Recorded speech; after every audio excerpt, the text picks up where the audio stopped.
Good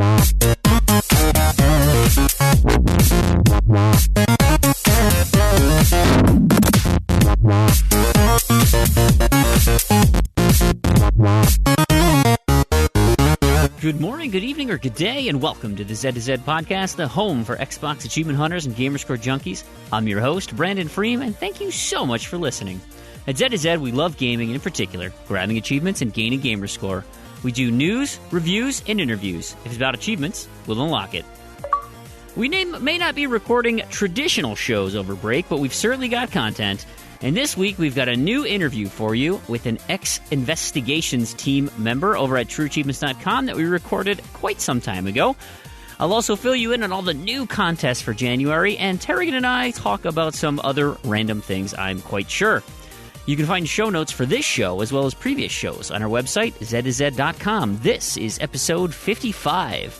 You can also contact us with questions and comments on Twitter at zzUrban, ZEDTOZED, over at our forums, forum.zzUrban.com, or you can email us directly, contact@zzUrban.com. Today's show is brought to you by the achievement Prosperous Cheater in the game Pictionary Ultimate Edition.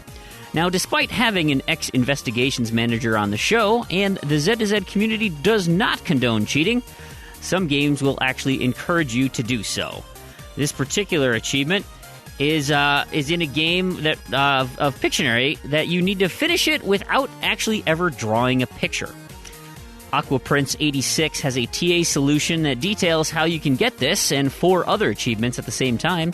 Simply set up a game with 4 players, and whomever wins the die roll to start the game, just press A and say that they correctly answered it without actually ever drawing anything.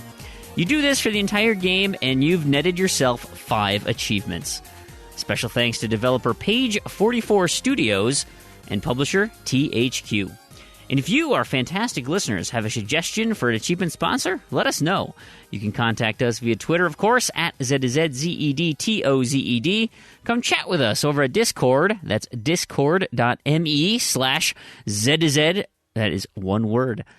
Or, of course, there's that email address, contact@zzUrban.com. You know, you can even leave it in a podcast review post. So, let's get this show started and introduce my co-host. All right, here we are. We're back. Tarragon, how are you doing? I'm pretty good. How are you?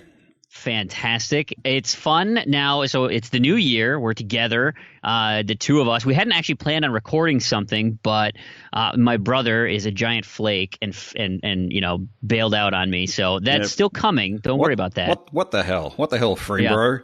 Freembro. So we need to we need to expand this episode, and we got things to talk about. I mean, it's the start of a new month, so there's always new things that we want to discuss. And actually, Tarragon is actually seeing me live for the first time. I got a webcam for Christmas, and he's completely distracted by my pretty looks and my frantic moving of my hands. It's very distracting. I'm just going to. Do you agree? Yes, I'm just going to move that the web page over the video there so I can't see. Yeah.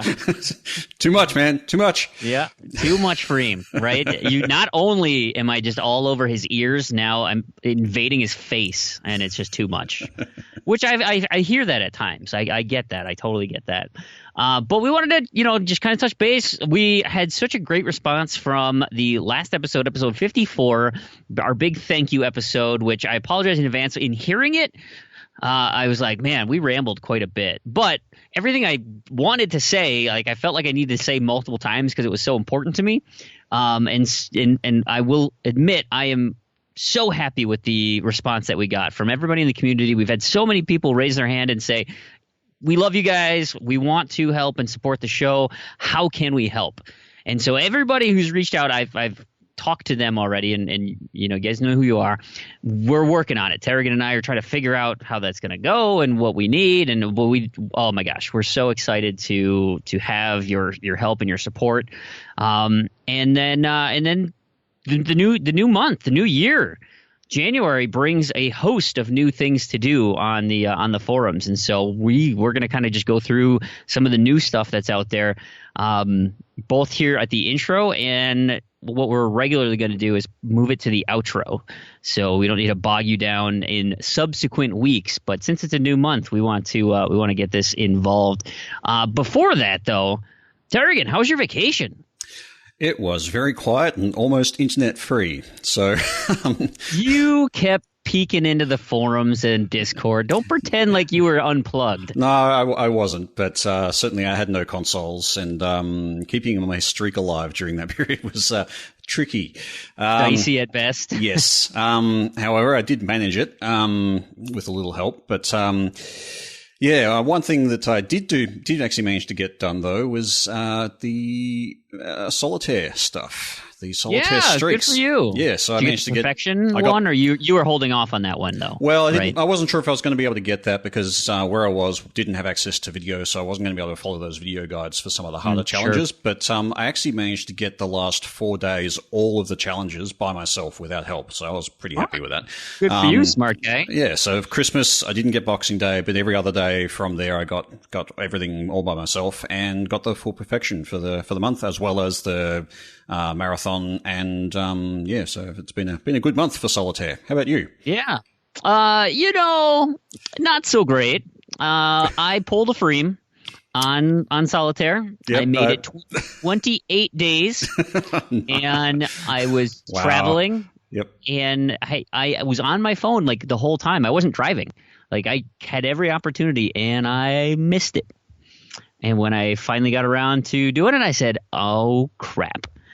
And now, of course, I don't have the premium, which means I have to watch commercials before every single challenge. Yep, and you don't get the double points and all that sort of stuff. So I don't, and the double points isn't a big deal. I think if I do one a day, like I just hit the easy one. Yeah, so I suppose you've already got the diamond, haven't you? So, I got the diamond, and I've got the get every challenge. So literally, I just need gold and to check in every day. Yeah. And so like I'll look at the end of the month, and if it's a little dicey on gold, I can hit that up, but and fill it in. Yeah, it's basically what I'm going to do. So yeah, nothing special. And then I need to put a little bit more of a concerted effort toward the other ones, getting 100 games of whatever. Or he's got winning 100 games. I mean, that's it's funny. I just for sort of streak preparation, I actually ended up getting most of those to 9. So I just have to win one more game in about 3, and I'll just have like 3 quick achievements I can knock over. But getting the 100s are a bit of a grind. Yes, and they haven't even unlocked the Star Challenge part of it yet. You can you can do that on Windows 10. So it's all the same. All the same achievement list. I unlocked one of those on Windows 10, and it counts. You can actually see it within the app. Perfect. So, I don't have a Windows 10 device right now, but we'll get there. It's on baby steps. Yes. So yeah, that it is what it is. Did you do any other gaming? I mean, anything else besides having just an awesome vacation? I played a lot of Paper Mario Sticker Star on 3DS, which is quite an awesome game. I don't know. Oh, yeah? Ever played the... You had a 3DS? Yeah, I got a 3DS for my birthday, I think, and and got Paper Mario Sticker Star for Christmas, and that was basically my gaming outlet for the break. So. Yeah, it's a fun game. I don't know if you've ever played the Paper Mario series before, but they're sort of the first one and this one almost a little bit RPG style in that they've got sort of turn-based combat when you enter into when you find somebody to fight with. And in this one, you use stickers for all of your attacks. So you've got a jump sticker and you've got a hammer sticker and things like that. So. And you've got to constantly be refreshing your sticker supply when you're going around. So it's pretty fun, all the usual sort of stuff that goes with. I heard the sticker stuff was not that fun. Oh, I'm finding it fun. Yeah. You're okay with it? Okay. Yeah. Again, I haven't played. I make no grand decisions about it. Probably more of a question for Prue then. But I think that's pretty much it. And since I got back, I've basically done very minimal gaming. I've done a little bit of work on Assassin's Creed. I think that's probably the most work, and I'm getting really frustrated with it. I almost had a controller breaking moment earlier where it's just dear. One of the co-op challenges requires you to, it's called the tournament, and you've got to go through one of the sections and pick up 34 flags within the time limit using your parkour. And I've just been finding the parkour in Assassin's Creed Unity, and probably, to be fair, many of the preceding Assassin's Creeds, to just be really flaky at times. It's like you're just climbing up something, and you get to a point and there's like a ledge a meter above you that you would normally jump to, and you just don't. And it's like, why are you not moving? Press, what is wrong with you? Wiggle, wiggle, wiggle. Oh, there you go. It's like, and in this one, so it's like you got to get 34 flags within a limited time, and of course, just jump onto that pole. No, don't jump to the rope past it. No, the pole, the pole. Yeah, it's that happens. It's frustrating.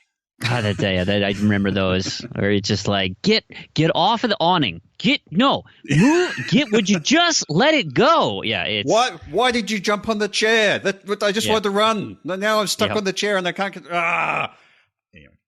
I totally agree. Totally agree. I've been trying to do I did the gamer tag challenge for the month, and I just fell short. I nailed the Dead by Lead. I was just pounding through game after game after game. I finished up all of Peru except for the X, and my 2 X games.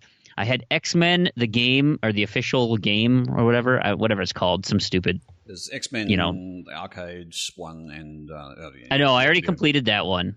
It's like the X-Men, the official game, the movie, kind of like the King Kong thing, right? X-Men, the game, the official game or whatever. Okay. The one with like Nightcrawler, Iceman, and Wolverine. And so I did all the easy ones so far, where it's like you literally play the tutorial with all 3 characters. Mm-hmm. So those are all done. Okay. Well, now I actually have to play the game. And so I started it up, and by this time it was like, the 30th? Knowing I had a New Year's Eve party. This was the 30th, and it was like 2 a.m., and I'm just trying to pound through this. And I'm like, oh, my God. This is and I'm doing it on hard, of course. I only want to do one playthrough. I don't want to waste my time. Yep. So, of course, it's frustrating. The controls are terrible. It's old 360. The graphics are just potato. I mean, it's just nasty. And, I struggled through it. Didn't quite make it. I said, I got to go to bed. So then I said, all right, well, maybe, just maybe I can do XCOM Enemy Within, because my Enemy Unknown progress, I'm at the end. I have 4 achievements left in that. Not going to happen. Mm-hmm. But Enemy Within, maybe. Well, I already bean dived it, so I got the easy one out of the way, or one of them. And I said, all right, there's a few here about just building up my base. Okay, we had a crazy busy New Year's Eve. My kids got tickets to the Crayola experience. I don't know if anyone saw that my post in Discord. So the Crayola experience is at the Mall of America, and it's essentially like a big crayon world, and you kind of learn about how crayons are made, and you can there's tons of things to color and art and all this stuff. They actually had a big projection wall with a crayon that you could move using a Kinect sensor. They had Kinect 2.0, and you could dance, and I posted in Discord. I'm like, can I get achievements for this, do you think? The tracking was just hideous because it was so dark and there were kids everywhere. But anyway, so we had that in the morning because they got these gift cards, like a Groupon or whatever, that expired at the end of the year. So for Christmas, it's like, here, you have 6 days. Better go find some time to get there. I'm like, oh, my God. So, of course, we did it last minute that morning. And then we get home, and we were going to go bowling with our neighbors, kind of get the kids out and do New Year's thing with them. And, of course, New Year's party after that with the kids trapped in the basement somewhere doing whatever. So it was like, all right, there's no gaming window. Well, we wanted to get the kids to nap just a touch, and then my wife had to get ready. So, oh, my God, okay, I've got 45 minutes here. That is not a big window for XCOM, right? I mean, an XCOM mission takes 10 to 15 minutes if you don't care about the livelihood of your guys. So I was like, okay, do it on easy. Let's just see what I can do. And so I started pounding through, and I finished 2 missions. And I was like, okay, my base is starting to come around. I'm close to getting this achievement.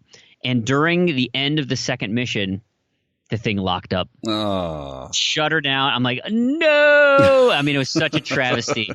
And I was like, my kids are awake now. I got to start getting ready. I just can't do it. So I had to sub that one in. But some of the games that I had been playing, so Ultratron for the U, I am really getting the hang of this thing now. Like, I was totally daunted by, it's a twin stick shooter, a small arena that you have to play in, and at higher levels it totally becomes a bullet hell. I mean, that's just the nature of twin stick shooters. Yeah, but I think Ultratron, might be related to Robotron. It's kind of like an updated version of that. So, like a spiritual successor kind of thing. And that's very, very bullet hell. Yes. And so it's fun because they have these upgrade trees you can get, and you can kind of target some of these achievements as you go and as you build. But if you keep staying alive, you'll get money, and then you can kind of get everything in one playthrough almost.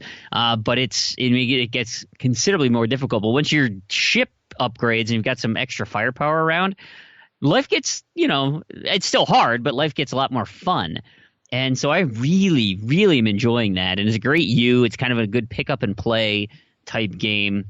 So if you're out there, I don't know when the next time it'll be on sale, but Ultratron, great game. It's super fun. If you like twin stick shooters, for sure. I did start Battleborn. Pow pow. Yes. It is a disc version. Sorry, Tarragon. But because it was like $10 or something. It's so cheap. Even I think GameStop still has it at $10. It's dirt cheap right now. It's actually, it's kind of fun. But again, the first mission took me 40 minutes to unlock the first achievement, to play the first mission.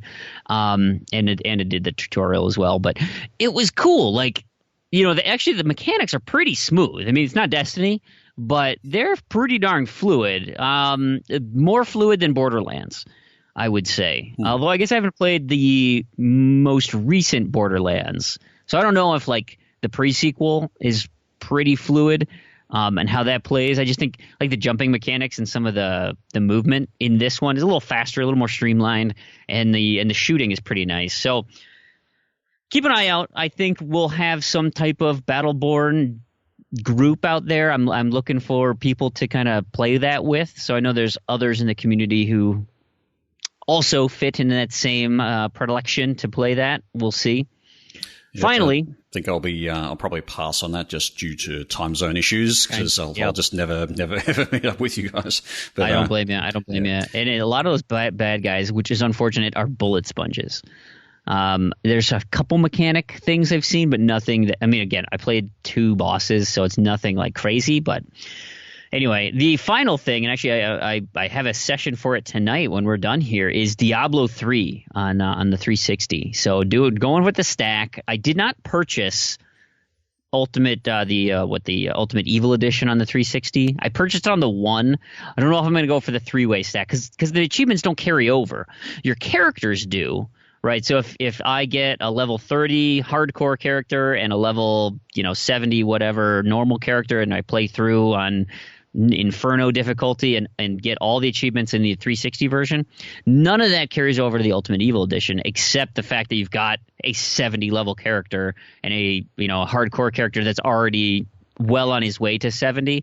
So you just make some progress toward everything, but you still have to go collect 500,000 gold coins. You still have to do all the playthroughs of the bosses and everything. So I'm not sure I want to do that 3 times. That being said, I really like the game. Like, again, it's just a fantastic, and I know they've said it multiple times in the past about how fluid it is with the controller. I was so used to Diablo 2 with the incessant mouse clicking and just how obnoxious that is. You still kind of get that feel with the controller. You're still button mashing to an extent, but it's real fluid. It's nice.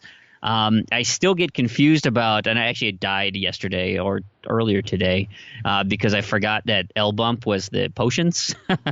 I completely ignored that. So next, when I start my hardcore character tonight, I really need to pay attention because that would be a disaster. But looking forward to that group. It'll be a lot of fun. And actually that kind of reminds me some of the other things to talk about for the intro here. We, of course, have tons of boosting and co-op groups out there. So if you go into our Discord chat, you'll find some of these special co-op or boosting rooms. So if you look at the side, it'll say co-op, it'll say boosting, and then whatever the game is. feel free to hop into there. They're open to everybody, and if you're interested in setting up some times to play, or you've got sessions already lined up, I know like our Titanfall group that's in there, we say, as maybe Wednesday comes around, planning for Thursday, hey, what do you want to do tonight? What do you want to do for Thursday night? And just kind of get a handle on where everyone's at. Or updating progress. We have a spreadsheet that we're tracking, the maps and the achievements that people need. And so it's like, oh, hey, by the way, I played, on Sunday night and I got this and this and this and this. It's been fantastic. You just had the lines of communication open. We'll do the same thing with Destiny. As we start Destiny, this is on Tuesdays. I need to know where everybody's at as far as light level, what characters they're doing to try and put together groups that make sense for rating. Because we have actually, it sounds pretty popular. Like there's a lot of people who want to get involved. So I want to make sure we don't waste people's time. On that as well, just because obviously Tuesday for you is not going to be any good for me. It'll be like 4 a.m. or something for me. I have proposed a second time as well, which would be an early morning for me, so pretty early morning on Sunday, but it'll be Saturday evening for you and for the UK, so we can possibly get another party going there. And I'm specifically looking at the 360 side because I want to try and mop up the last of the DLC achievements on the 360 and then import over to the one and get that all done. And I basically only have the Taken King stuff to do, but happy to go through any of the other stuff. I've been through it. I mean, and that's the beauty of it, is that even that old content still gets your character moving in the right direction. At some point when you get to end game, yes, you will need to be doing raids. You'll need to be doing the most recent raids, Court of Oryx, some of the end game stuff. But during all that, you're still getting drops. You're still getting, the chances of purples that are going to help you. So leveling up. There's no waste of time, really. Yeah, getting all the leveling up as well, and that's all counts. Yep. So the Tuesday night session is on the 1. Tarragon session is on the 360. I know there's a lot of people who are kind of on the fence, waiting for that 360, doing that completion first. To our knowledge, you still get that one-time transfer from the 360 to the 1, and everything unlocks. So whatever you've done on the 360, you'll have unlocked on the 1. Actually, I will go and test that, because what I can do is sign up another profile. I'll start a game, get a couple of achievements, and then I'll import it over to the 1 and just make sure that they pop on that profile, and that way I'll know for sure. I'm not game to do it on my main profile because it's a one-off. You can only do it once. So, and obviously I don't want to lose that opportunity. Absolutely. Like I said, Battleborn. I might start up a division chat. We'll see. I don't want to get too involved in all these, but Elite Dangerous is out there, and I've heard a lot of people picking that thing up on the sale this last week. There's been 4 or 5 people, I think, in Discord have all gone, yep, well, I picked it up, now what? And and somebody who can't work out how to dock yet, that's always a good start. So, we have a lot of chat rooms available that are very specific. Of course, we've got our main Chatter of the Horde where everybody just talks and it's constantly busy. But if you have an idea for a chat room or something that makes sense or something that we're missing, let us know. I mean, we'll add it. We have no problem adding it if there's a need for it or if there's a group of people who want it, which actually leads us into the GTASC teams. Yes, the Great True Achievement Score Challenge 2017. It's starting this week. Saturday, right? I mean, the 8th, I think, is when it officially kicks off. So it'll be this Sunday. So with this show will go out just before. So you've got still got sign-ups, I think, until the 6th. They're going to shut off on the 6th. If you're listening to this on release day, you've got a day or two to get in there. But yeah, I sort of swore that I wasn't going to do GTASC this year, and I know that you had no interest. You had no interest in Crandy was never really interested in it, at least not for the last couple of years. In 2015, I said never again. Yep. So what happened? Until 2017. Never again until 2017. You didn't let me finish. So as it turns out, I think we've all got teams. I'm not sure exactly how that happened. I just kind of got cajoled into it by my fellow Australians, and so we have an Australian team called Punching Kangaroos, which seemed appropriate. And what happened with you? I got strong-armed by Damien. And here's the thing, right? So it's like Crandy's already made his comments about him not doing anything different. I'm not going to do anything different. And now we've got Damien planting, and then another guy I've never met yet, Giselle Reyes or something. Anyway, I feel like this, if you and I, Tarragon, ever wanted to get rid of Randy and Damien as a host, this is going to be the way. It's going to be through GTASC because they're going to get real mad at me for not pulling my weight. I feel like this is going to destroy friendships. Yeah. Pro tip: go and use all the bonuses in the first week. Right. That's how you do down it. Yeah. Blaze of glory. So anyway, we'll see. I mean, I have all these delusions of things I want to do, and I've got plenty of easy gamer score to go. But I've also set up 4 of my 7 days with boosting groups that don't have fast coming achievements, and of course a recording night. So I've got 2 free nights a week, and one of them is a Saturday. So God forbid I want to do anything with my family. They're not important. It's GTASC all the way. There is that. There is that. But if anyone, what are we? We're nothing to see here but Kiddy Games. That's our team. Yeah. And you won't see this on the forums, but we have a special secret chat for our teams. There's also another group, Big L, Smiddle, Matriarch. Who else is in that group? Or not Big L? I can just look. I'm not sure. There's another group out there that has asked, can't what the fudge, Fresh, Tropan, yep. And CS Geek Squad, Mr. Costy and CS Geek Squad. Yep. That 5-man team can't quit our day jobs. They've got their own little private conversation going on, and we've set them up as a private group, and they can have their own little Discord chat. And so if you have a GTASC team and you want to have a little private chat, let us know. We'll set you up in a private little group, and you can have all the discussions about your plans or what are you working on or where everything is. We will, in full disclosure, all the admins have access to see it. So technically I can, spy on you guys, but really I am you've got nothing to worry about. Strategy wise, I will not. My goal, I think my 2017 goal, and I haven't pinned down a date, was to make it to like the summer. That's as far as I think I can possibly go. So yeah, I think my goal is to make it to week 1. That would be nice, right? Yeah. Maybe make it past week 1. We'll see. Yeah. So it's a great place. If you already spend time on here on the forums and you just want to, and it's nice because instead of having all these direct messages, you can actually have conversations, and there's a written record of it there, right? So if somebody is sleeping and they need to come back and they can read through, and if there's, hey, this is what I'm working on right now, or I've got 1,000 points ready to go at closing time, or especially when things get real dicey, at the end, you guys can all jump on Discord, and it's like, hey, we got 4 hours till the cutoff. Where are we? Who's doing what? The nice thing as well, I suppose, opposed to a direct messaging, I'm not sure if this works in direct messaging or a direct message group, but you can do things like add everyone within your particular channel, and that will just ping everyone. So if there's like something that needs to happen, or you're in the last hour and everybody needs to be all hands on deck to get points on, then you can just do a ping at everyone and hopefully get people's attention. So I'm not sure if that will work in direct message stuff. Absolutely. But I think you get pinged on everything in direct messages, so it's not quite as noticeable.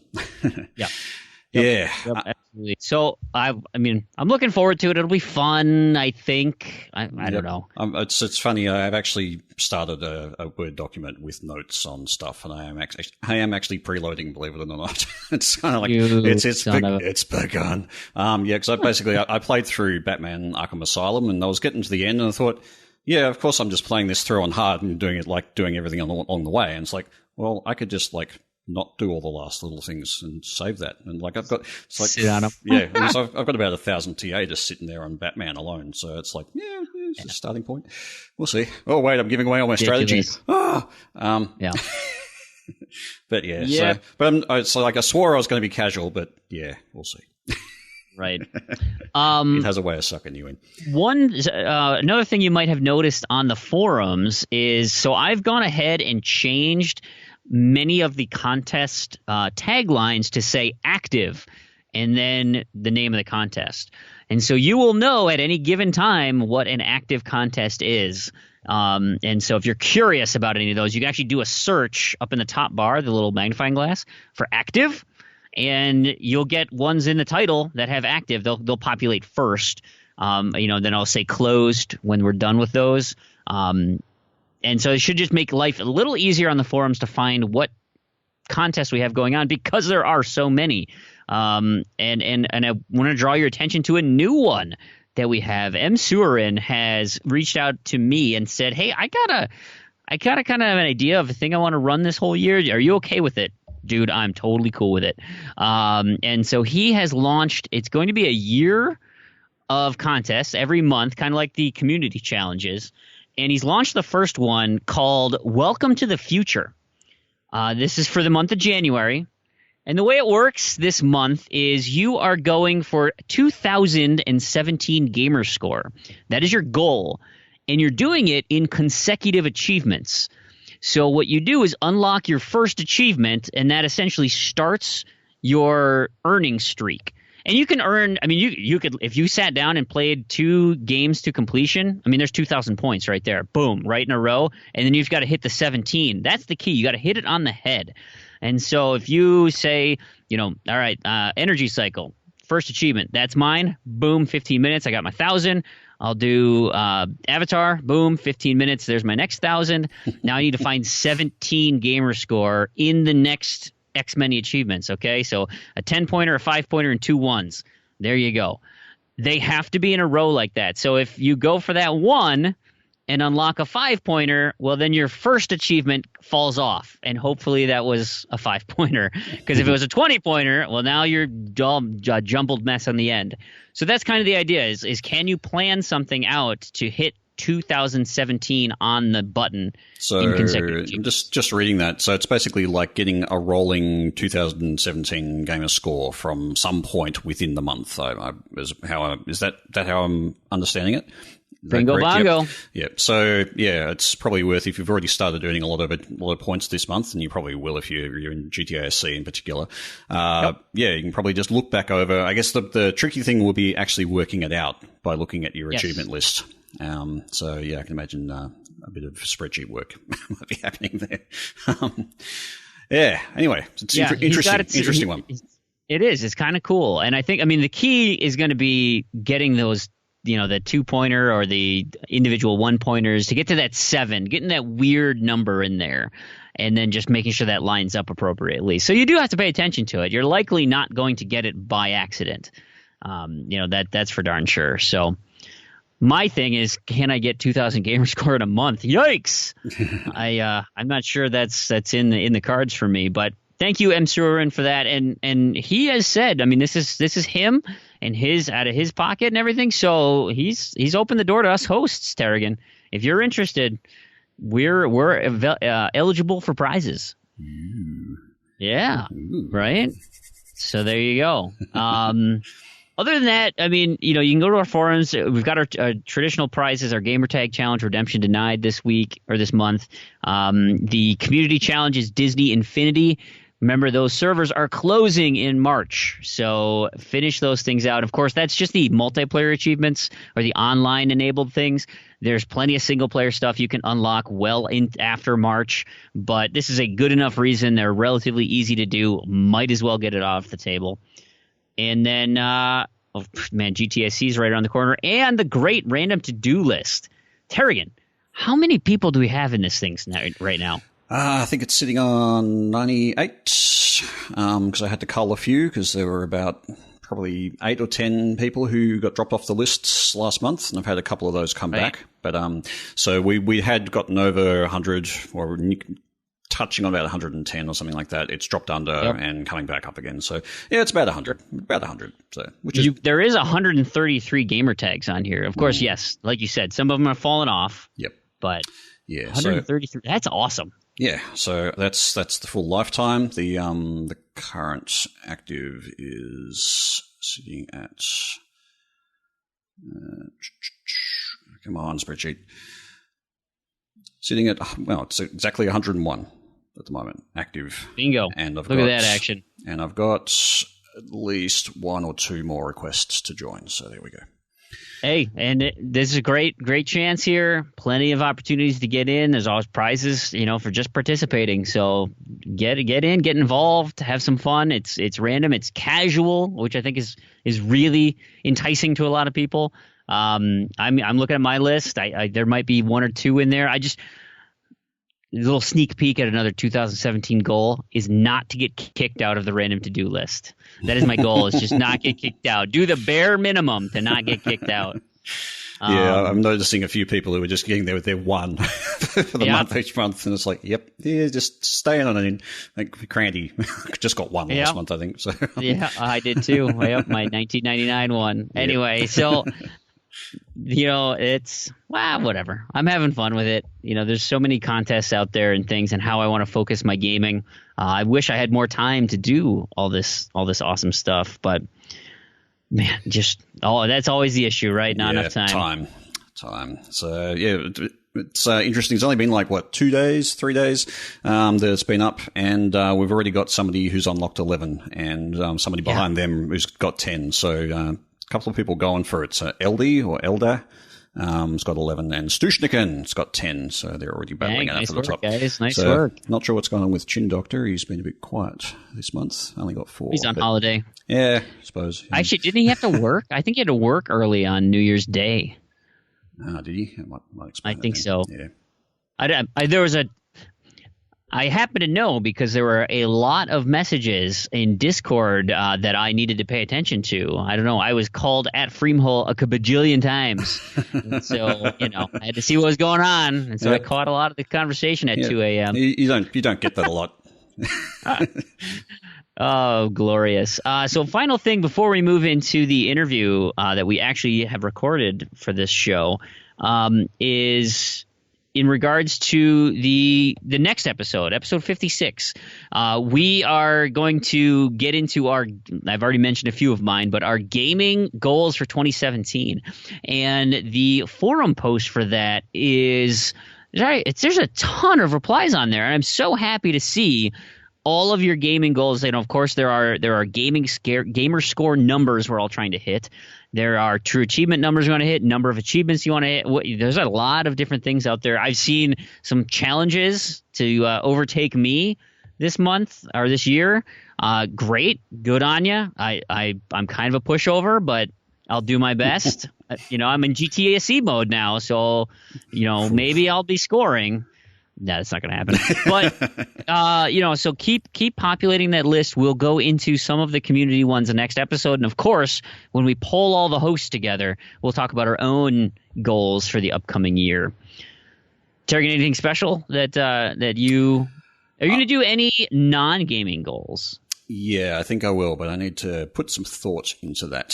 Sure. I've got a couple of non-gaming goals as well. I'm so happy about my weight loss goal of last year that I was like, maybe I should do some more, self-improvement things. Yeah, and do like a weight gain one this year just to offset it. Bulk up. Yeah, for sure. Weight gain 9,000. If I want to make a run at like that contest where I can win the money, now that I know how to do it, bulk up, sabotage my before picture, and then I know I can lose it all again. Yeah. And I'll just yo-yo like crazy. It'll be awesome. Yeah, what you do is just wear a fat suit and go in, and you have to. Oh my God! So, Big L he hates this guy, right? That neckbeard dude who sings the. And Saucy keeps posting his videos in the Discord chat. Why is he not wearing a shirt in the most recent one? I don't know. I didn't even click on that one. I just thought, no. Neckbeard, no shirt, no. I am completely at a loss. It was just shocking. Shocking. There's just no possible way to segue in this, but I'm gonna kick it over to you because you actually conducted the interview. So why don't you give us a little bit of an intro, and then we'll move right into it. Alrighty. Earlier this year, I was I had an opportunity to get in contact with somebody from the TA, True Achievements Investigations Team, and which was difficult. But I did manage to get in contact with him and was able to secure an interview. So it was a bit of an interesting insight into some of the background processes or things that you don't normally see in the True Achievements team. So that was a really interesting conversation, and I can't actually say who it is just because they keep all that information private. But I will have to apologise because the audio quality did go a bit funny during the recording, so it's a bit unfortunate, but it's hopefully still legible. I've listened to it; it's good, and I mean, it gets a little choppy in the middle, but it pulls through. So don't abandon ship.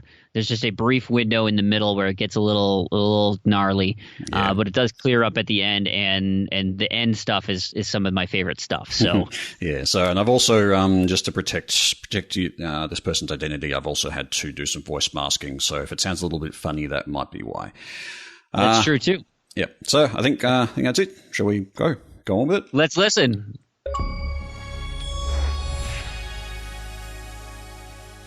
Today I'm speaking with one of the more elusive members of the True Achievements staff, a member of the investigations team. For reasons we shall discuss, his identity must remain secret, so I shall refer to him during this conversation as Bob. Hi Bob, how are you doing? Pretty good, how are you? No, not bad, thank you. Thanks for coming on the show today. I was wondering if you could just go through a bit about what the investigations team is and what they do on True Achievements. Well, the investigations team is a small group of passionate TA members that devote their time to finding people with cheated achievements and dealing with them accordingly.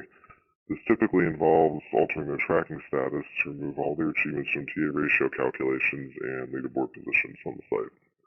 Very concise, thank you. And what's your personal history with the team? Well, I originally started out as a regular investigator about 4 years ago, and roughly a year into that, I was promoted to the investigations manager. The previous manager had stepped down, and they needed to fill the vacancy, so myself and I believe 2 other regular members applied to the team, and I was chosen to run the show. And I did that for roughly a year before, real life and work and personal time just got cut down, and I had to eventually step down myself and pass on the reins. So I am now back to being a regular investigator. Great, thank you. All right. Well, what about the investigations team itself? What's the history of that, and how did it come to be? Well, the team's got quite an extensive history, really. The roots of it go back to the early days of achievement hunting, way before TA even existed. Back in about sometime in 2006, you had the Great Game Saving epidemic began. People had figured out that you could take a save file from a game, from a profile that had completed all the achievements in the game, and then you can use some software to reassign that save ID to your own gamer tag. And the result of this would be you would load the game up, and the game would read the new save, thinking it's you this time, and it would just pop all the remaining achievements on the tag all at once. And not every game worked this way, really, but quite a few of the launch titles and 06 releases did, so it was quite the problem early on. And this caused a huge rift in the achievement community because it was nowhere near as big as it is now. I mean, you pretty much had really 3 sites that were a big deal back then. You had mygamercard.net, X360A, and they're called XboxAchievements.com now. And there was another site called Achieve 360 Points. 2 of these sites are no longer around right now. MyGamerCard.net died, I want to say in 2011, maybe 2010. I can't quite remember off the top of my head. And Achieve 360 Points, I think, went down around that time, maybe a year or 2 before. At the time, MyGamerCard, that was the de facto leaderboard website at the time. Like when you wanted to, like a lot of people right now, they use TA to compare leaderboards. Where do I stand worldwide with gamer score? My top 500, top 1,000. That was MyGamerCard. That's what people used it for back then. But over time, it became just riddled with game savers. I mean, there was tons of them, and you couldn't tell who was using them and who wasn't. So the legitimacy of those leaderboards severely declined over time. And the problem with the game saving thing is a lot of people felt that it wasn't the wrong thing to do. It was just a faster way of getting a gamer score. Why sit here and boost this game for 20 hours and get 2 achievements? I can just get a game save and pop everything in 5 minutes and move on. Yeah, I guess that comes down to the argument of where do you draw the line as far as what is cheating and what is not. That's certainly something that's well debated in various circles. Yeah, and I mean, still to this day, I mean, you'll pop around on TA every once in a while, and you'll get the occasional, usually somebody new who recently joined the site that even feels boosting is wrong and draw the line there. So, I mean, you had this new community, and they hadn't really quite figured out, what is acceptable, what's not. And, I mean, it was really the Wild West days. I mean, anything went as far as things went back then. And, there was no official stance from Microsoft. They didn't police anything. There was really no consequences to using these game saves. So a lot of people just felt, all right, well, if nothing's going to happen to me, what's stopping me? And it got pretty bad over the first 2 years. Really wasn't until I actually went and did a little research on this. It was March of 2008. Major Nelson made a post on his blog stating that Microsoft is going to take action against these game savers. They're going to reset all game savers to 0 gamer score, prevent them from ever re-unlocking those achievements on that tag ever again. And they put this little thing on your tag, if you pull it up on Xbox.com, that said, this person was caught cheating. Click here to find out how. And you'd click it, and it would give a brief little summary on why they were reset and why that happened. Huh, wow, I didn't actually know that it occurred. Yeah, I mean, it was a big deal at the time. This caught a lot of people by surprise because nobody really thought Microsoft cared that much about this achievement thing. I mean, they put it into the 360 at launch. It was something they had come up with, but nobody really expected it to catch on like it did. I don't think Microsoft did either. So, over the couple of years that the 360 had been out and people got more serious about this thing, Microsoft decided to also take it seriously and reset game savers. Yeah, I wonder if there's a parallel in the timeline there with when trophies came out on the PlayStation, because the PlayStation 3 didn't initially have trophies, and then it introduced them later after, I believe, the popularity of the achievement system. Yeah, I dug into a little bit of that too. Trophies didn't start popping up, I think, until late 2008.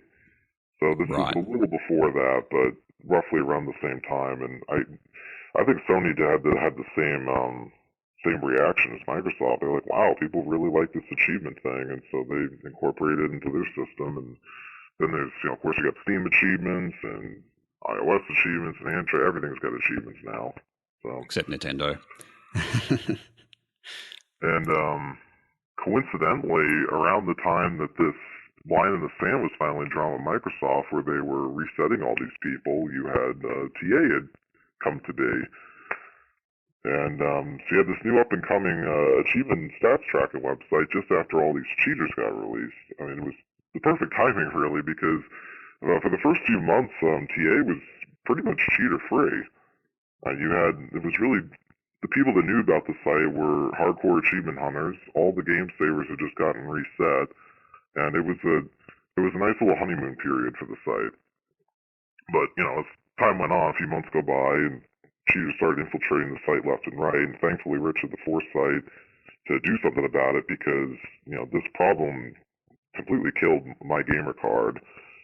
I think someone, I don't know if there's any truth to this, but somebody estimated that about 20% of my gamer card were cheaters, which I think is insane, because they had at one point, I want to say 3-4 million accounts signed up on that site, and to imagine that those being cheaters is just mind-boggling. But I believe it. Being on the team for 4 years and seeing how many cheaters get processed, I believe it.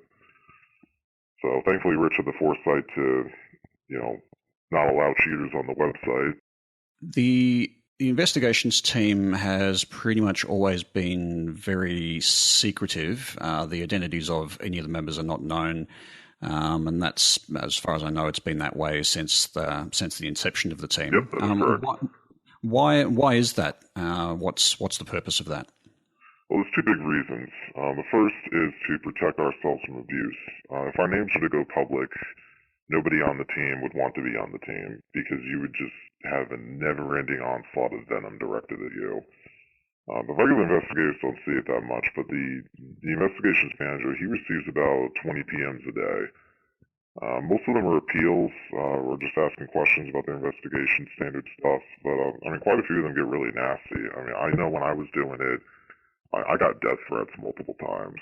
I mean, at least a couple times a week. I had someone threatening my life or threatening my family or this, that, or the other. I mean, none of them I really took seriously. I laughed at it usually, but a lot of these people are not nice. And another reason, too, is I had to, sometimes you got to take action against your friends' accounts. I mean, I'm sure there's quite a few people I game with on a regular basis that would probably never speak to me again if they knew who I was. Also, some of our team members, they participate in site contests, like GTASC or the head-to-head or leapfrog or whatever's going on. And there would probably be a lot of sour grapes and accusations flung around if someone in that contest happened to be caught cheating, because they would see, if our names were public, they would see, oh, so-and-so's in this contest, did he come after me? Did he, use his position to his advantage? We don't want, we don't want any conflict of interest. Probably the second biggest reason is to keep the team fair, because, there's no glory in what we do. We don't have a site badge. We don't have anyone telling us thank you all the time. We don't really get any recognition for doing the job. You kind of do it, you see the result, you pat yourself on the back and keep on going. Everyone on the team devotes their time for the betterment of the site. We don't really have any ulterior motives to any of this. I mean, if you try to use your position to your advantage, you risk exposing your name. So, the team, in that regard, the team is very neutral. We're very fair. And I think it's a nice check and balance system, keeping a secret. So just on the cheating of achievements, why should we really care about people doing that? Well, it's the same reason why people would care about cheating in professional sport. It undermines the accomplishments of those playing fairly. I mean, there wouldn't be any reason to hold site contests or compete for leaderboard positions if cheaters were left to run rampant. I mean, it completely destroyed my gamer card. Nobody took the site seriously when it became overrun with cheaters. I know I didn't.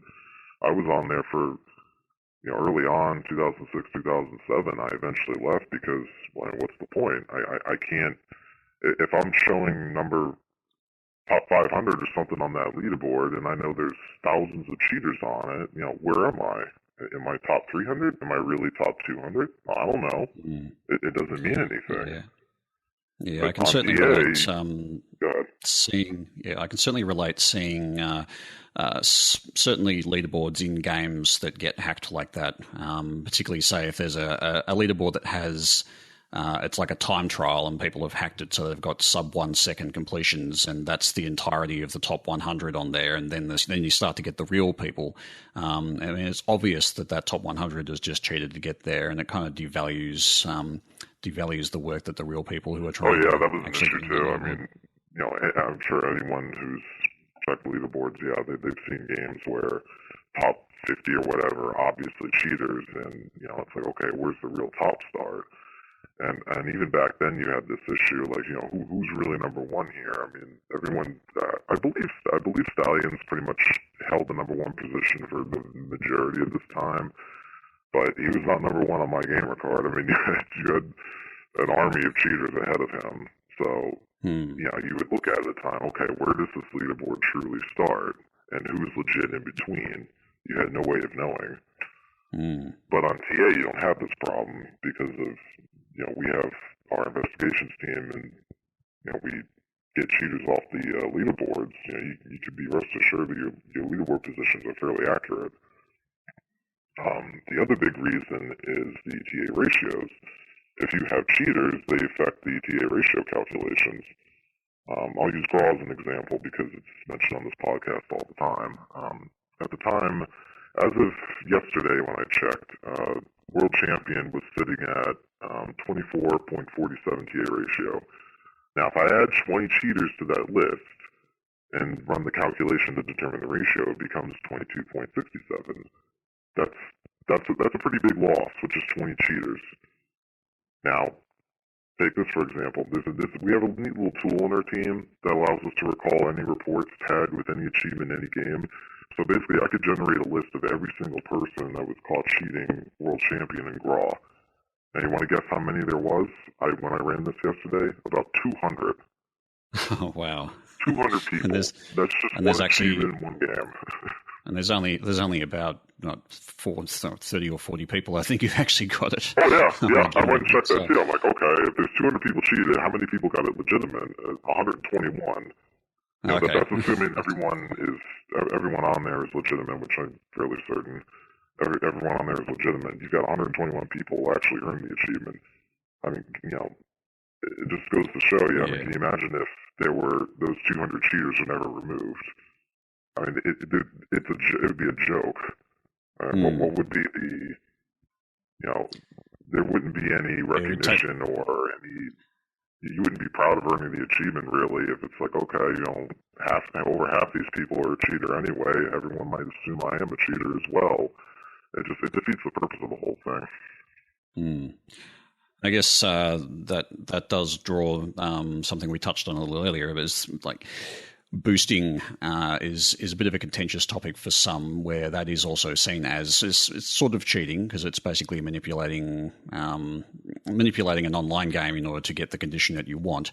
How does the team sort of approach that? I guess it's more, is that a policy thing, or is there a particular opinion about boosting itself that you guys hold, or what's the deal? Well, as far as boosting goes, we don't look at boosting. Boosting is fair game. You can boost any achievement you want in any game, as long as you are legitimately playing the game and not using third-party tools to alter your achievements. You will be fine. Some games, like I know, I think Battlefield had this issue where there are some games where some publishers might not like you boosting, and they might give you a temporary ban or ban you from a server or reset some progress. I know that Bungie was doing that on occasion. Bungie doesn't like boosting either. They used to XP ban you back in like Halo 3 or something. So on a publisher game-to-game level, there might be some repercussions, but as far as the TA investigations team is concerned, we do not care about boosting. Boost to your heart's content. All right. How does someone actually get reported for cheating, and what happens when they do? Well, to report somebody, you go to their TA homepage, and you click there's a little button that just says Gamer underneath their gamer pick in the top left. You click that button. At the bottom of that drop-down menu is a button called Report Gamer. Click on that, and it brings you to a text box that you can use to type in any evidence you have against them. So say, for example, you spot someone with, seriously in Gears of War 1 unlocked offline. Obviously, it's an online achievement. Ranked matches, you must be online. If someone has it offline, something happened there. We'll type that into that box. Say, Gears of 1 seriously offline. Submit. That report gets submitted to, submitted to us, and it generates it auto-generates a little report that we can take on our massive list. Someone comes around and looks at it, and, they'll take what the person wrote, check that game, make sure they're not, full of shit or anything. Check any other games that we can find, because typically people don't cheat one game. If someone spots something, there's usually 2 or 3 games right after that. So the investigator will go through all the games and then write up anything that looks funky. After that, they write up the report and publish it. The person being accused of cheating, they're given 7 days to provide a defense. After they provide the defense, or that 7-day time period is passed, the team will vote guilty or not guilty. Every person on the team gets a vote. After all the voting is done, the manager will come in and decide what tracking level to assign them to. Unfortunately, most of the user reports that we get are not very good. People falsely accuse. They make a mistake. Sometimes they think something's cheating when it's not, or they're just too vague. They'll just say, cheating in Halo. Okay, which Halo? What cheating? What's wrong? I don't know. So we end up having to check every Halo game. I mean, that happens all the time. Sometimes people think we also police cheating the same way that Microsoft does. Like if someone falls into a hack lobby in Modern Warfare 2 or something. We'll get a report sometime saying this guy used mods on me in Modern Warfare 2. Ban him. Okay, I mean we don't police that. That's not our job. So we'll go and check Modern Warfare 2 achievements. Okay, nothing wrong. And send him on his way. The other thing we get too is we get a lot of behavioral complaints. Like you'll get something like, "Oh, this guy left me bad feedback in the boosting session," or "This guy's harassing me." No, we don't. Wrong team. Yeah, exactly. Wrong team. We do not deal with that. You go contact the moderators. Find a moderator to deal with that. We only deal with cheated achievements. All right, so moving on to sort of the new world order, so to speak. The Xbox One achievements are all authenticated online, and of course you need to actually be attached to the internet and they get authenticated by a server.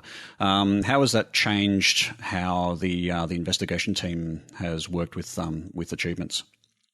Well, it was quite a blessing, actually. Microsoft managed to keep the system pretty airtight.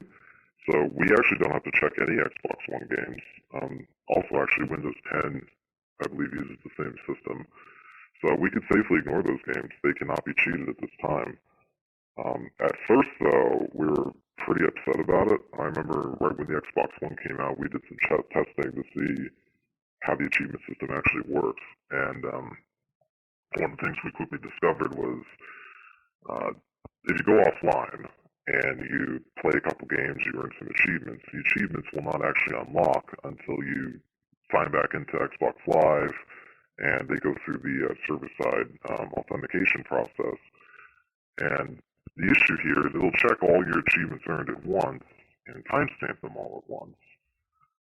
So previously, I mean, normally if you were on a 360 game, that would be grounds for cheating. If you've gotten 10 achievements that typically can't pop at once, all unlocked at once, we would consider that cheating. Also, if you've got multiple games with multiple achievements across multiple games with the same timestamp, that would also be cheating. You can't be in 5 places at once. However, on Xbox One, if you game offline and then sign back online, that could be the case. So, we were a little upset at the moment because we're going, okay, well, this is airtight right now. If it's not, this is going to be a huge problem. Thankfully, that has not happened yet. And I think by now we're coming up later this year, it'll be 3 years since the Xbox One came out. If they haven't broken it yet, I don't think it's going to happen. So we're pretty happy with it in the long run, but it was quite a scare at first. All right. Well, just touching on one specific thing, there was a bit of a controversy it's a while ago now about Call of Duty, the hacked lobbies in that game, and there was a few policy changes around that. Could you go into some detail about that for us? Oh yes, specifically the game in question is World at War, and this game was a huge thorn in our side for the longest time. The basic gist of it is that this game is plagued with people running modded lobbies on JTAG consoles. Most of these lobbies are just kids running around. Usually they had made themselves invincible. They've got one-shot kill guns. They fly around the map, whatever. But some of them have a kind of like a command menu that enables the person running the lobby to unlock all the achievements for the game instantly for anyone else in the lobby. So you can jump, let's say I want to play some World at War. I can go into someone's modded lobby, and I can, if he gives me instructions, I can pull this menu up, and it'll hit a button and pop all my achievements. Now, it was originally believed that this menu can only be accessed by the player deliberately. So therefore, we took action on it because, okay, it requires you to A, say, yes, I want to join this lobby, and B, follow the instructions of the person running the lobby to unlock your achievements. However, we later discovered that some of these lobbies allow the host of the lobby to remotely unlock all the players' achievements without any action on their part. But it took a long time to arrive to that conclusion because, multiple people on the team spent countless hours just searching lobbies over and over and over and over, trying to find one of these magical lobbies that unlocks everything all at once. But finally, there was a long-running thread on the investigation forum. Someone was actually able to provide a video of this happening. And now that we had proof of it, we had to obviously update our policy. The current standing is that if you happen into one of these lobbies, you'll get the game removed off your TA account. No questions asked. It doesn't count against you in future reports. It's just its own thing. The game gets wiped, and that's it. Done deal. That was really the fairest way we can do it because, I mean, even if you fall into the lobby on accident, you didn't intend for it. Even if it's an accident, the achievements are still illegitimate. They were still unlocked via illegitimate means, and we didn't need to deal with them. But now you're not being punished elsewhere for it. So that was the fairest way to approach it. Fair enough. So that sort of leads into the next question. The game removal policy, that was a relatively recent change to the team. Can you go into the details around that and what the changes were when that happened? Oh, sure. The game removal policy was ultimately born out of the World at War fiasco. First came non-stat and GS. After implementing that in 2012, a lot of people on the site ended up being placed on non-stat due to these World at War lobbies. Because there's quite a few people out there that's the only game they have that's a problem.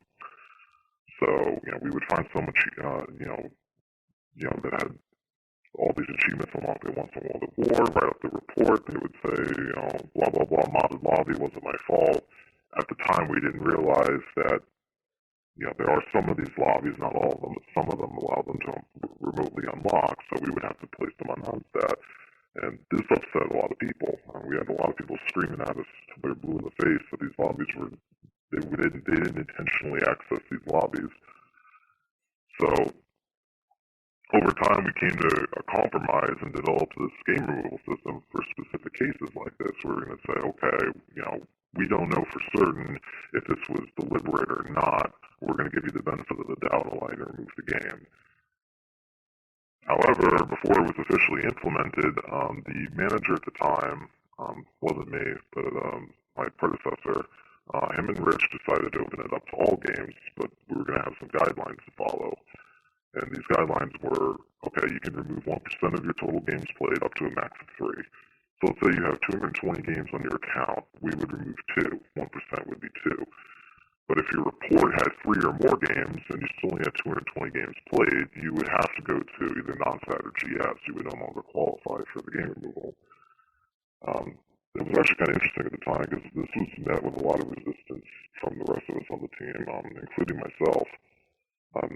If I were to think back, I don't think anyone other than the manager at the time thought it was a good idea. But ultimately, he made the right call because and his logic was basically, okay, some people might have cheated the game, a few years ago when they were, say, 15, but now 5-6 years have passed, they're in their 20s, they've grown up, they've matured, they don't do that anymore. They'd like to erase that mistake. Now we have a way to offer that. And ultimately, game removal is at the manager's discretion. If we believe that you're a high risk to cheat again, you do not get your games removed. You'll be set to non-stat or GS or whatever. You also have to understand, too, when you agree to game removal, that any further cheating, so once you get your games removed, if you cheat again after that, you get set to no tracking, no exceptions. It's a one-time offer. Okay, well, thanks for the detail there. So, what are the most common sort of questions that get asked of the investigations team? Well, if you go on a forum, I would say most of the questions that get asked of us are really just investigation related. It's mostly, individuals asking about their individual investigations. Beyond that, if we're talking just about the team in general, most people will ask us, is this cheating? They'll provide a scenario. I'm doing such and such in this particular game. Is this cheating? And then we tell them yes or no. I would say, yeah, that pretty much covers most of the questions we get. Some people will ask us, hey, did so-and-so get reported for this? Did they get cheating? What did this person get reset for? And obviously we can't disclose that. Sure, yeah. All right. Is there any sort of common misconceptions about the investigations team that you'd like to clear up? Yeah, I would say probably one of the biggest misconceptions is that, just because somebody reports you doesn't mean action's going to get taken. A lot of the times when we have to change someone's tracking level, if they're going to say something about it, they'll usually say something on their status feed saying, oh, some guy reported me, someone's after me, somebody has a grudge against me, blah, blah, blah. We will not take action unless we find something. So even if someone has a grudge against you, and believe me, there's a lot of petty nonsense that goes around. We'll see friends report friends for the stupidest reasons. People try and report the top gamer score people. Stallion gets reported all the time, constantly. And if it's purely just a grudge and there's no evidence to back it up, nothing will happen to you. So we only take action if we find something. I would say that's probably the biggest misconception. Yeah, that's about okay. it. All right, great. All right, do you have any stories to tell? Any particularly sort of funny excuses that have been given for cheating over the years, or anything along those lines? Oh yeah, we got a bunch of funny excuses, but I'll save that for last. Let's do stories first. Okay, first a little bit about myself. Like I said earlier in the interview, I joined the team back in 2012, so I've been there about 4 years now. I didn't actually get on the team via normal means. Usually people go through the application. There'll be a site news announcement. There'll be an application you got to fill out, and then you'll get on the team. They actually came to me. It was pretty interesting. I just hopped on TA one day, and I had a PM from the investigations manager saying, "Hi, would you like to join the team?" This blew me away. Because for a good few months, I was reporting cheaters like crazy. I probably submitted a good 50 reports or so over a couple of months. I got a bug up my ass one day and it never went away. So, and I used to make very detailed reports. It was actually really funny at the time. I didn't realize how little information most people gave when they were reporting. I took it way too seriously. I would go in there, I would pull up their Xbox.com, I would pull up their account on Xbox.com, I'd look at their timestamps with the Grease Monkey script, and I would literally screenshot their timestamps as proof and paste them into the report. Nobody else did this. I was the only little nerd doing this. And then on top of that, I used to keep a spreadsheet actually of everybody I reported, and I checked to see every few days, did they get reset? No, okay. I had way too much free time back then, really. But anyway, doing this for a few months, it got me noticed. So when they needed people, they came to me. The time I actually really joined the team at an odd time. The former manager at the time, we had just had a new manager when I joined, but the former manager, he had left the team before that, and also the team had been cut in half over the previous couple of months. People were just leaving for one reason or another. So they had, I think at the time when I joined, older members. I think it was just the new manager and 3 or 4 other guys. So when they recruited me, they recruited like 4 or 5 other guys. So they doubled the team over a couple days. We got like half of them were the old guard, half of them were new people. And then that went on for a couple months, and then there was a lot of changes. We implemented the non-stat gamer score tracking later that summer, and then after that, a bunch of drama ensued. Because the new tracking levels, they were really kind of a double-edged sword. I mean, before that, you were either tracked or you weren't. There was really no in between.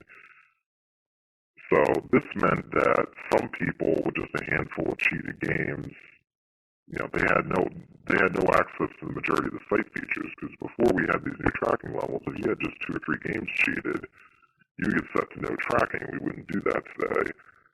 And at the time, we had wanted these people to be able to enjoy the site without stepping on anyone's toes, because really, to remove your tracking, we're trying to accomplish 2 things. We're trying to get you to not factor into TA ratios, and we're trying to get you to not place on leaderboards. That's really what our ultimate goal here is. So the benefit to us with this non-stat GS system was that we were able to finally deal with people that just had 1 or 2 cheated games, because that was the other side of the coin. We had rules back then where we couldn't just set you to no tracking for only 1 or 2 games. There used to be a 3-strike rule is what it was called. You had to have 3 cheated games to be action. So you had a ton of people that were just sitting there with 1 or 2 blatantly cheated games, and we couldn't touch them. And they just sat there for years, and this was very frustrating. Well, now we have this non-stat and gamer score system where we can take action against these people with 1 or 2 cheated games because it's not a severe punishment. And so they all start dropping like flies. And they were not happy about it. So there was a lot of rabble-rousing and conflict at the time as the community had to get used to the new tracking levels. And you had friends that people had for years. It turns out, well, secretly they had 1 or 2 cheated games. And obviously this upset quite a few people. So coincidentally, around this time, we had also discovered a new way to detect cheating. I mentioned earlier we had the big game-saving epidemic that started around '06. Time went on, those guys got reset, people figured out how to detect those game saves. Well, shortly after the investigation team was formed, which was early 2009, those are the oldest threads I can find on our forum, they started to figure out that there's a new kind of cheating called profile editing, where people can go in and they can unlock any achievement in any game, that it doesn't have to be strictly limited to a game save. And they can falsify the timestamps. They can pick any timestamp data with anything they want, to the hour, the minute, the second. And it was a big deal at the time because people could cheat games way faster, way more efficiently, and cover it up better. But we figured out finally a way to detect this. So previously you had some people, some really well-known people, well-established members of the site that had high gamer scores. They'd actually been cheating on the fly for years using this method. And we worked for months with this new evidence, and it kept checking out time and time again. Okay, this piece of evidence that we have is, it is evidence of this method being used. It's kind of like gunpowder residue, something like that. If you get what I mean. So, yep. We had to, once we figured out that this was solid, we started taking action on these people, and there was a huge uproar. Anyone on the site at the time will remember one in particular. If you were on the site back in the summer of 2012, you'll know who I'm talking about. She ran the biggest blog on the site, and she also was a co-host of Stallion's podcast at the time. And we caught her, and she was guilty as sin. We had well over 10 games with issues. But she refused to let it go. She rallied a bunch of friends to her cause and essentially lied through her teeth. So for a few weeks, things were very hostile on the site. Because you had this particular person, and you had a bunch of other well-known people were all getting action at once.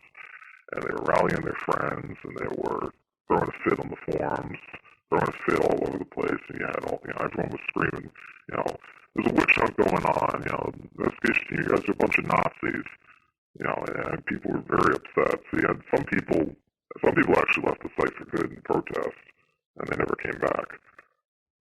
And it's a shame, really, because as time went on, we've been proven to be correct on all of these people. At the time, we were fairly certain, and we held our ground. The main ringleader, she had actually had her gamer score reset by Microsoft a few years later. I went back and checked.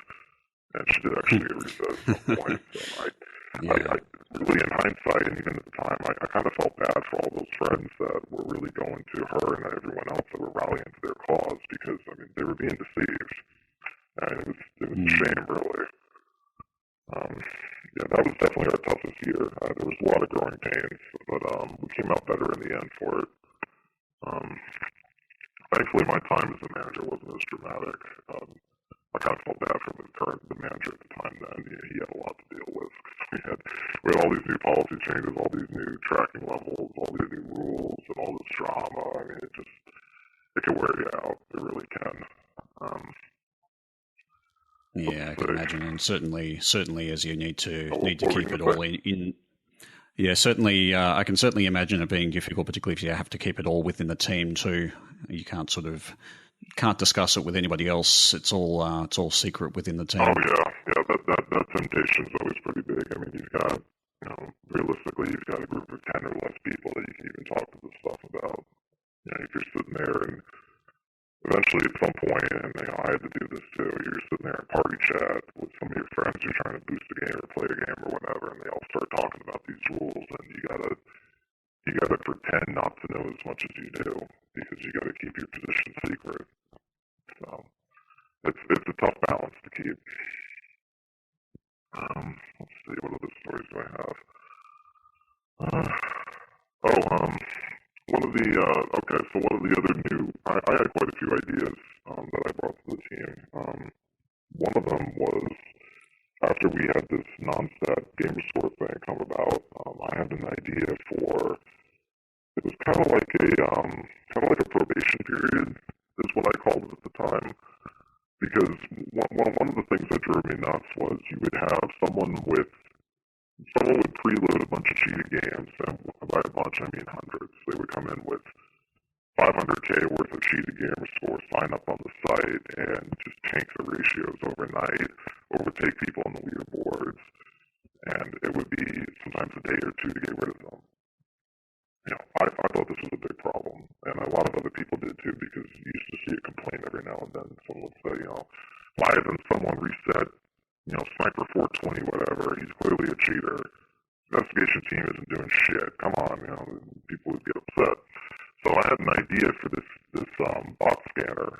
It's actually what it came out to be, and it's this thing that it auto scans new accounts for a certain cheating criteria, and it generates a report, just like if someone were to report another gamer, it would generate that same kind of report to us.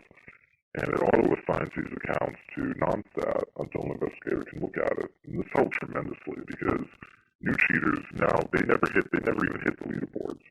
If you sign up on TA and you've got a bunch of cheated achievements, you're going to get put through this bot scanner and you're not going to do a damn thing. So they'll just sit there on non-stat until one of us can go look at it and either write out the report or, if the scanner makes a mistake, we can clear them and they get full tracking again. So this really helped protect ratios, and it really helped protect the upper end of the leaderboards because you didn't have these 500K, 600K, million gamer score cheaters just showing up overnight every few days.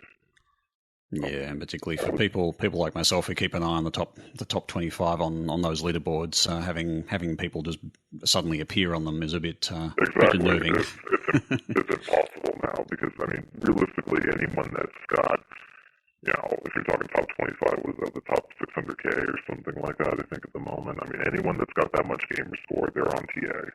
Let's be honest, you're on TA. So that there's not going to be these people just showing up out of nowhere in there anymore. And that was a tremendous help. Let's see. Another thing that I did was I worked with Rich to port over this tool that one of our former members had developed. It was a way of looking at, I spoke earlier about that new piece of evidence to combat profile editing. He developed a tool that really helps us with that. But it was hosted on his personal website, and eventually that website went down, so we had to get it onto TA. So I worked with Rich when I was the manager at the time to get that ported over, and a lot of bug testing, a lot of bug fixing, and ultimately it's actually, we got more features on it now than before, so that was a pretty big deal. What else? I had to deal with, there was this really pain-in-the-ass serial cheater that was really hard to catch. He was using this method that was, I don't want to get too into it, but he was using this method that was very hard to detect, and it took a long time to gather evidence against him. And, normally by itself that wouldn't be that big a deal, because we have issues with people that take a long time to catch. But this one in particular, just sifting through his forum posts and seeing contacts with other people, he was teaching people how to cheat, which was really, really frustrating at the time because it's like, okay, fine, cheat your own achievements, whatever. Now you're teaching other people how to do it, and some of these people might not even know that what you're telling them is wrong. You're going to get a lot of it. It was really causing a big problem. So finally, we were able to get enough evidence on him to take action on his account. And it was pretty funny, actually, because he tried to make a stand and rabble rouse like a lot of people did previously, but he failed miserably, and nobody really came to his side.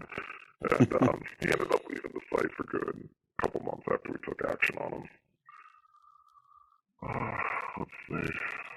Another idea I had, I don't think this idea started with me, but I was definitely one of the most vocal about it, was the idea of the Public Investigations Forum. When I first joined the team, we didn't have that forum. And one of the biggest issues that, once I got used to the team, once I was on it for a little bit, one of the things I definitely didn't like is that we're perceived really as a bunch of boogeymen operating in the shadows. I mean, people didn't know anything about us, anything about how we did things, what we took action on. I mean, it was just, some people just all of a sudden got hit with cheating and there was no way to discuss it other than just there's some private DMs. So we created this forum as a place to help people, facilitate discussion on either their own personal reports or what's considered cheating, or maybe there's a community discussion on something that needs a policy update, like World of War, for example. I don't think that would have happened had we not had this forum where a bunch of people can discuss it and put their opinions in. So that's really helped us, I think, evolve the team over time. It's really helped our perception, too, because I think we're able to better communicate to everybody that you are getting a fair shake. We have a process that we follow. It's not just hearsay. We don't target people. We have guidelines that we follow, and we follow the evidence, and that is it. Another thing that I helped develop, this one's actually fairly ironic. The assistant manager, we didn't have, for a long time actually, we didn't have an assistant manager. There was just the investigations manager and everybody else. We actually call the assistant manager, he's actually referred to as the ass man. That's what we call him. It's the running gag on the team, and I think it's been posted on the forums a couple times too. Anyway, so the reason how this position came to be is when the previous manager, my predecessor, when he stepped down and the vacancy was open, I applied for the role to be the investigations manager. Now, I knew a couple other guys on the team that had been there longer than me. I knew they were applying too. Truthfully, I didn't think I had a shot. I really didn't. I thought one of those guys was going to be a shoe-in. I was like, okay, I thought for a while, I kind of kept this in my head, I thought for a while that, okay, there should be an assistant, because the manager's job is so time-consuming and there's a lot to it. There ought to be an assistant to kind of help out with duties. So when I was applying, there was a question on the app that said, are there any other concerns or anything you want to add? And I said, well, there really ought to be this thing called like an assistant manager. And I pitched that thinking, okay, I don't have a shot, but maybe if one of these other guys applies and takes it, maybe I could be this assistant. Well, of course, not only did Rich like my idea, he picked me. So I was pretty blown away when the message came back a few days later saying, "Okay, you're going to be the investigations manager. Do you accept?" Oh, yeah, of course I do. So I always thought that was rather funny. What else? Beyond that, the team's really just grown a lot over the years. We've got our methods down to a science now. Really the tough part is just finding new investigators and keeping the good ones. We recently had a recruitment drive about a month ago, and we picked up a bunch of new great additions. These guys are working tirelessly right now on reports, and they're doing a great job at it. If you're listening in on this and you have an interest in joining the team in the future, my recommendation is to try and find cheaters and just create thorough reports. Report as often as you can. Be thorough. Look for evidence. Try and get yourself familiar with cheating methods, how to find them, because that'll give you a great leg up when the next recruitment drive comes. That'll give you a great leg up in the application process. We usually do recruitment it usually ends up being about once a year. We don't really have a set time. It's kind of just, all right, we had some people leave, we're low, we need some help. It just happens to be about once a year that happens. So keep an eye out on the news page, the front page, see if when we're doing the investigations team application. All right. Okay, so now that that's out of the way, let's go on to the best excuses. This is saving the best for last here. Okay. I can't give away any of the names on these people, but I'm going to be, some of them I'll be reading their defenses word for word because summarizing them would do no justice. Some of them I'll just give the idea of what they're talking about. All right, so guy number one. So now keep in mind these are all defenses that they're given. So we've written a report, submitted it to them, and they get that 7 days to submit a defense. This is what we got. Okay. First guy, he was very upset. He demanded 1,500 Microsoft points in compensation to change his name, as his good name had been, to quote him, slandered across the internet. Okay. Next guy, he had a whole ton of, and I mean, probably about 100 or so. He had a ton of online-only achievements unlocked offline, clear sign of cheating. Well, he claims it was a NAT issue. He had like a router or Wi-Fi issue, and he grinded them all offline. This included yeah, exactly. He's like, I just did them all offline. I just sat there all day and I did them all offline. The funniest one on there is actually Quake 4 was actually included on his list. So he had the number 1 in the world achievement was one of his achievements, but he did it offline. Okay. Yeah, exactly. It's like, come on, guy, you're not even trying there. Next one here. This guy, he started a new tag. The new tag was the one we took action on. But the games that he cheated were all games that he did legitimately on his old tag, but he thought it wasn't fair that he couldn't transfer those achievements, and he didn't want to redo them.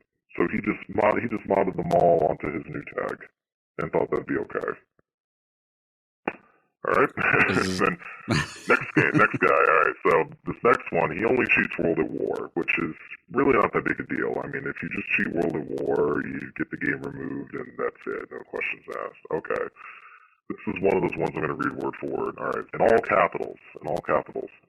The reason I have all achievements is because my next door neighbor is the bum fiddler and threatened me to receive all achievements and go into his modded lobby.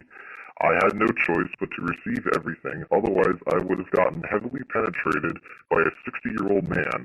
I'm only 16. Yes, I'm legal, but that's not the point. I wanted to do all this legit, but I got threatened by a bum fiddler, and I didn't want to get raped. I am so sorry, True Achievements, and then 3 sad faces. I'm not making this shit up. That is word for word what someone sent to us.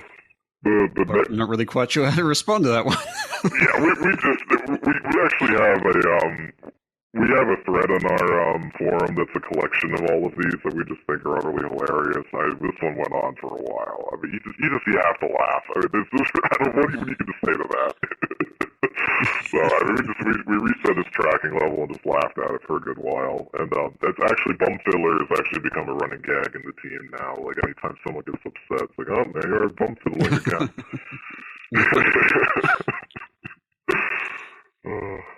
All right, next one. He goes, this one really cracked me up. All right, so Guitar Hero 3. Anyone that's played Guitar Hero 3 knows that there's those co-op achievements that are kind of hard to get. So this guy, I guess he couldn't find a co-op buddy. He posts a Craigslist ad asking for Guitar Hero 3 help. But instead of the guy coming over and helping him, he comes over and just mods his achievements. And he actually gave us the link to the ad in his defense. It was a real ad. He really posted a Craigslist ad for Guitar Hero help and got his achievements cheated over it. But he can't have not known that was happening though, because it's not like you can just be playing co-op. I mean, well, yeah, but the thing is, you can't be sitting there playing co-op Guitar Hero and then just accidentally edit a profile or something. It's just like exactly. That's just how ridiculous it is. I'm just like, okay. I mean, how are you not understanding that this is happening? I mean, he claimed in his defense that he went to the bathroom and came back, and all his achievements are just magically on there. Okay. So All right, we should probably wrap it up there. Well, it's been. Yeah, I got a bunch more to read, but kind of go along the same lines as that. All right. Well, thanks for so much for spending the time to talk with me and share some of what goes on behind the scenes with the team.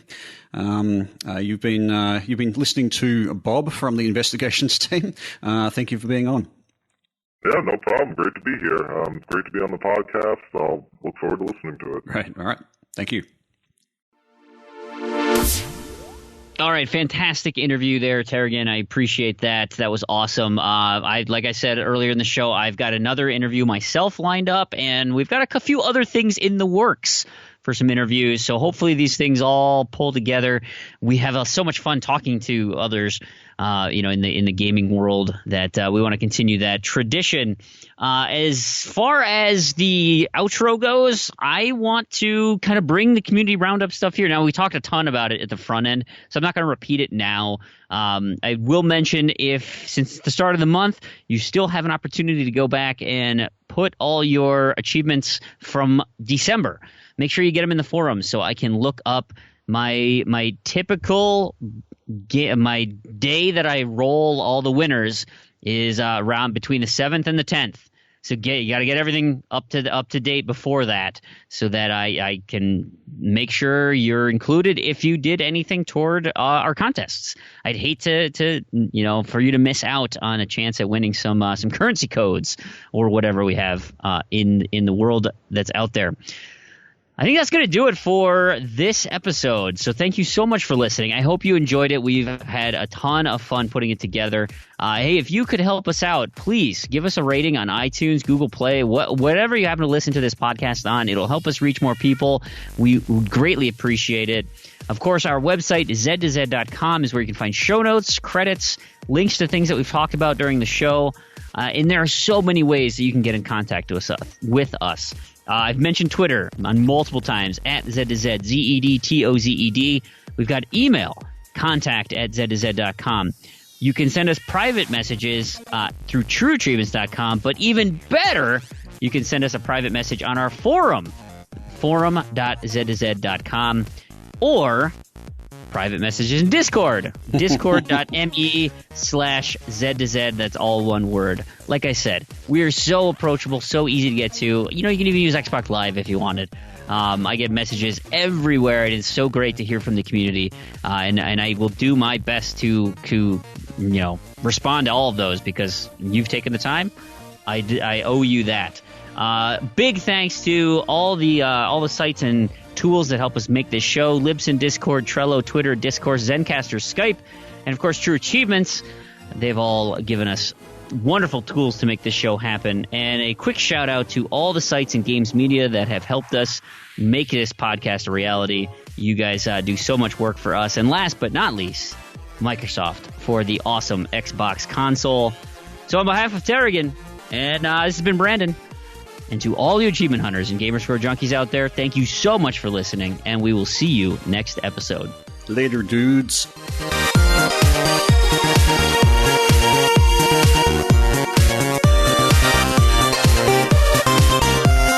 And there's video evidence of this. What? Are you going to post this video somewhere? I can if you want. I have to be really conscious about not picking my nose or doing something inappropriate now that there's a window to me. It's a whole new world, isn't it? It is. When Randy's talking about his achievements and stuff, I got to make sure my massive eye roll doesn't get picked up on camera. I don't mind saying it on mic, but man, actually seeing how oh my God, he's still talking. That sounds like a Patreon thing. Or an Outtakes episode 55. Yeah, so how are you, Randy? I'm a bit down. You can also see me messing with my phone, too, when I start playing games on these. You said no Xbox games, but I might just occasionally play a phone game if somebody's droning on. Which is usually me droning on. So, multitasking. Bingo.